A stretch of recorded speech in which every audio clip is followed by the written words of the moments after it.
saya Satyoni Purba.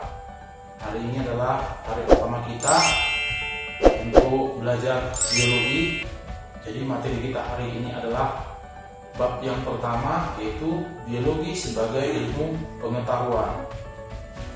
Kompetensi dasar dari materi ini adalah menjelaskan tentang ruang lingkup biologi, baik permasalahan pada berbagai objek biologi dan tingkat organisasi kehidupan melalui penerapan metode ilmiah dan prinsip keselamatan kerja.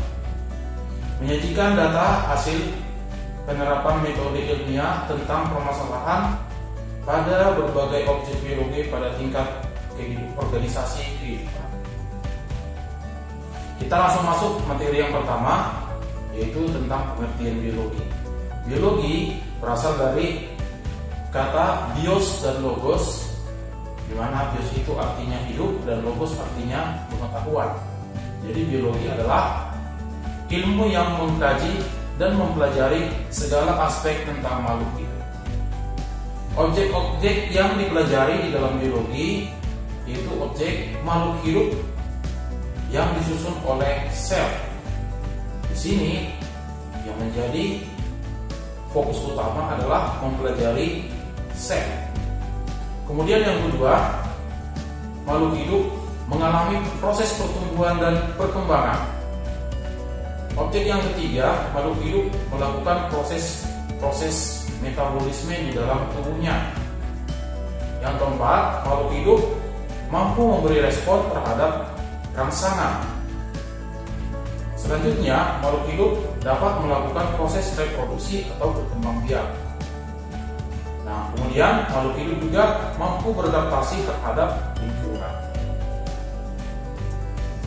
Tingkat organisasi kehidupan yang kita pelajari di dalam biologi mulai dari tingkat yang paling sederhana, yaitu molekul. Kemudian sel. Nah, sel yang memiliki bentuk dan fungsi yang sama akan membentuk jaringan. Maka bagian organisasi yang ketiga adalah jaringan. Kemudian jaringan akan membentuk organ. Organ membentuk sistem organ. Kemudian membentuk individu. Kemudian kumpulan dari individu adalah populasi. Interaksi dari berbagai populasi menghasilkan komunitas. Dan selanjutnya ke tingkat yang lebih tinggi adalah ekosistem, dan yang paling tinggi adalah biosfer. Inilah tingkat-tingkat organisasi kehidupan yang akan dipelajari di dalam biologi. Biologi sebagai ilmu pengetahuan tentang makhluk hidup pastilah merupakan ilmu yang sangat kompleks, sehingga untuk mempelajari setiap objek-objek di dalam biologi, maka biologi itu akan membagi berbagai cabang. Ada ratusan cabang biologi yang kita kenal saat ini. Namun pada saat ini tidak kita bahas seluruhnya. Namun kita akan membahas beberapa cabang biologi yang sangat sering kita dengar di dalam kehidupan sehari-hari. Yang pertama ada cabang biologi zoologi. Zoologi adalah cabang biologi yang mempelajari tentang segala aspek hewan. Kemudian cabang biologi yang kedua adalah botani. Ini khusus mempelajari tentang dunia tumbuh-tumbuhan. Kemudian ada lagi cabang biologi yaitu mikologi. Mikologi adalah cabang biologi yang khusus mempelajari tentang jamur. Selanjutnya ada lagi cabang biologi mikrobiologi. Ini adalah cabang yang mempelajari organisme-organisme yang berukuran kecil atau mikro. Kemudian ada lagi cabang biologi yang kita kenal dengan sebutan virologi. Ini adalah cabang biologi yang mempelajari khusus tentang segala aspek virus. Kemudian ada lagi entomologi. Entomologi adalah cabang biologi yang mempelajari tentang serangga. Genetika adalah cabang biologi yang mempelajari tentang pewarisan sifat. Sedangkan ada lagi cabang biologi yang kita kenal dengan evolusi, yaitu cabang biologi yang mempelajari tentang proses perubahan yang terjadi di dalam makhluk hidup. Kita juga mengenal ada sitologi, yaitu cabang biologi yang mempelajari tentang segala aspek tentang sel. Sedangkan histologi adalah cabang biologi yang mempelajari tentang jaringan-jaringan di dalam makhluk hidup. Kita juga mengenal ada taksonomi, yaitu cabang biologi yang mempelajari tentang tingkatan-tingkatan takson.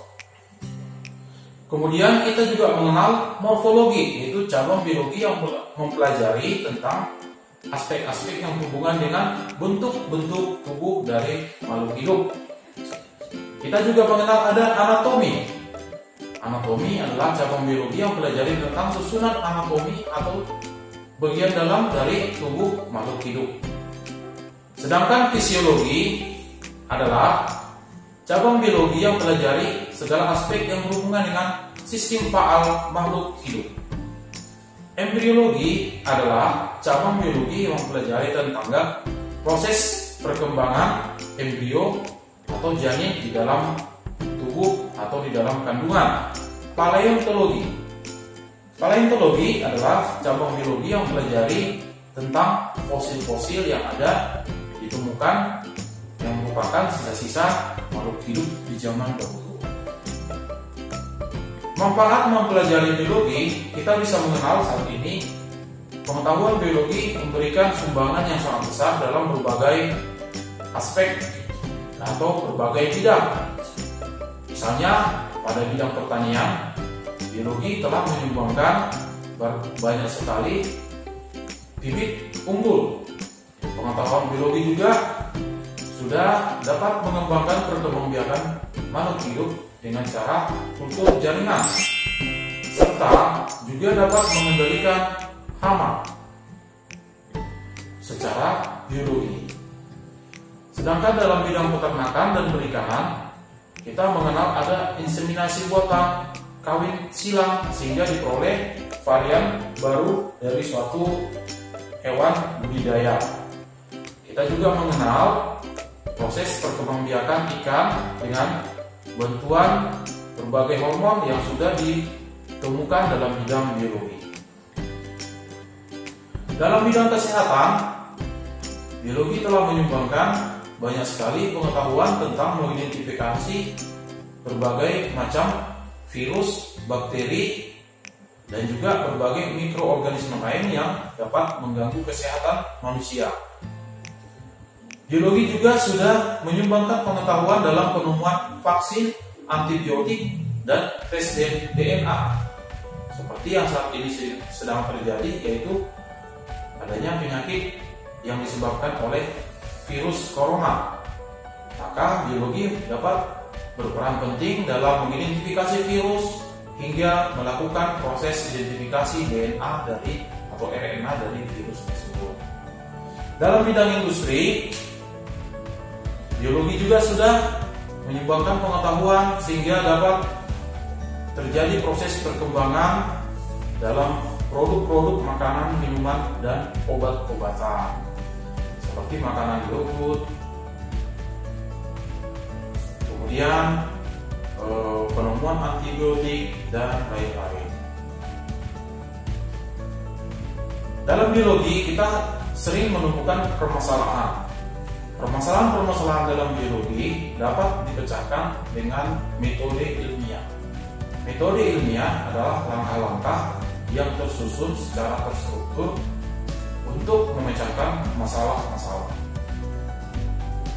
Langkah-langkah dalam metode ilmiah dimulai dari proses perumusan masalah, kemudian dilanjutkan dengan penyusunan kerangka berpikir, merumuskan hipotesis, menguji hipotesis melalui suatu eksperimen atau percobaan, kemudian dapat menarik suatu kesimpulan.